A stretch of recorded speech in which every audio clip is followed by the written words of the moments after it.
আসসালামু আলাইকুম প্রিয় খামারি ভাইরা। ইউটিউবে আপনারা অনেক সুন্দর সুন্দর ঘাসের ছবি দেখে ঘাস চাষ করতে গেলে আপনাদের খামারে লস হয়ে যাবে ভাই। আমি ইউটিউব দেখে এই যে স্মার্ট নেপিয়ার গাছ লাগাইছিলাম। স্মার্ট নেপিয়ার গাছ লাগানোর পরে আমাদের এলাকায় একটু বৃষ্টি হয়, বৃষ্টির কারণে ঘাসগুলোর অবস্থা খুবই খারাপ। অথচ আমার যারা লাল পাকচুং এই গাছগুলো বৃষ্টি হইলেও সার দিলে আপনার কিছুদিনের মধ্যেই খাওয়ানোর উপযোগী হয়ে যায়। কিন্তু এই যে স্মার্ট নেপিয়ার ঘাস, এই ঘাসগুলো আমি লাগাইছিলাম, লাগানোর পরে একবারও কাটতে পারি নাই, ঘাসগুলো একদম ছোট ছোট হয়ে থাকছে, ফলে গরুর খাবারের সংকটে পড়ে গেছি।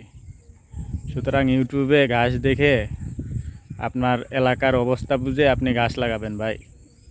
স্মার্ট নেপিয়ার ঘাস আপনার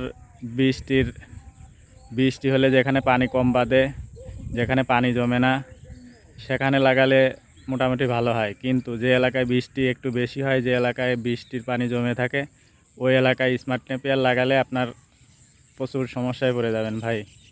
আমি এখন গরুর খাবারের সংকটে পড়ে গেছি। আমার 2-3টা জমিতে স্মার্ট নেপিয়ার লাগাইছিলাম, এই যে এখন ওইটার মধ্যে আবার জারা ঘাসের কাটিং নিয়ে আসে, ওইগুলো আবার মাঝে মাঝে লাগাই দিতেছি। জারা ঘাস হয়ে গেলে স্মার্ট নেপিয়ার কেটে দেবো ইনশাল্লাহ।